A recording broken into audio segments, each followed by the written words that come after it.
ನೀವು ನೋಡ್ತಾ ಇದ್ದೀರಾ ಬೀದರ್ ವೀರ ನ್ಯೂಸ್ ಕನ್ನಡ ಚಾನೆಲ್. ಬೀದರ್ ಜಿಲ್ಲಾ ಪೊಲೀಸರ ಭರ್ಜರಿ ಕಾರ್ಯಾಚರಣೆ. ಒಂದು ತಿಂಗಳ ಅವಧಿಯಲ್ಲಿ 30 ಪ್ರಕರಣ ಭೇದಿಸಿದ ಪೊಲೀಸರು.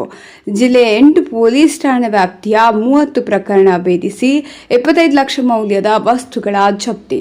ಸುಲಿಗೆ, ಕಳ್ಳತನ ಸೇರಿದಂತೆ ವಿವಿಧ 30 ಪ್ರಕರಣಗಳನ್ನು ಭೇದಿಸಿ 36 ಆರೋಪಿತರ ಬಂಧನ. ಬಂಧಿತ ಆರೋಪಿಗಳಿಂದ ರೈತರ ಪಂಪ್ಸೆಟ್, ಬಟ್ಟೆ, ಚಿನ್ನಾಭರಣ, ವಾಹನ ಸೇರಿ ಹಲವು ವಸ್ತುಗಳು ಜಪ್ತಿ. 36 ಆರೋಪಿಗಳ ಬಂಧನ. 25,13,300 ರೂಪಾಯಿ ಮೌಲ್ಯದ ವಸ್ತುಗಳು ಜಪ್ತಿ.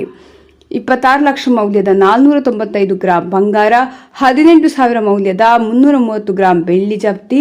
10 ದ್ವಿಚಕ್ರ ವಾಹನ ಹಾಗೂ 2 4 ಚಕ್ರ ವಾಹನ ಸೇರಿ 24 ಲಕ್ಷ ಮೌಲ್ಯದ ವಸ್ತುಗಳು ಜಪ್ತಿ.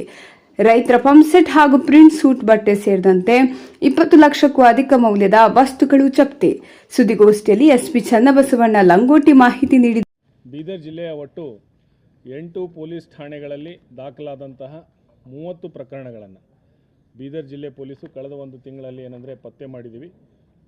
ಇದರಲ್ಲಿ ಸುಲಿಗೆ 1 ಪ್ರಕರಣ, ಆಮೇಲೆ ನಗದು ಹಣ ಕಳುವಿನ 15 ಪ್ರಕರಣ, ದ್ವಿಚಕ್ರ ಮತ್ತು 4 ಚಕ್ರ ವಾಹನಗಳ ಕಳ್ಳತನದ ಪ್ರಕರಣಗಳು 8 ಮತ್ತು ಪಂಪ್ಸೆಟ್ಗಳ ಕಳ್ಳತನ 1 ಪ್ರಕರಣ ಮತ್ತು ಈ ಸೆಂಟ್ರಿಂಗ್ ಪ್ಲೇಟ್ಗಳನ್ನು ಕಳ್ಳತನ ಮಾಡುವಂತಹ 3 ಪ್ರಕರಣಗಳು ಮತ್ತು ಒಂದು ಏನು ಶಾಪ್ ಬರ್ಗ್ಲರಿ ಅಂತ ಏನು ಹೇಳ್ತೀವಿ ಅದರಲ್ಲಿ ಏನಂದರೆ ಬಟ್ಟೆ ಕಳ್ಳತನದ್ದು 1 ಪ್ರಕರಣ, ಹೀಗೆ ಮತ್ತು ಇನ್ನಿತರ ಉಳಿದ ಸ್ಪೀಕರು, ಮೈಕ್ ಈ ಥರ ಬೇರೆ ಪೆಟಿ ಅಫೆನ್ಸಸ್ಸಲ್ಲಿ ಪ್ರಕರಣಗಳು ಕೂಡ 1.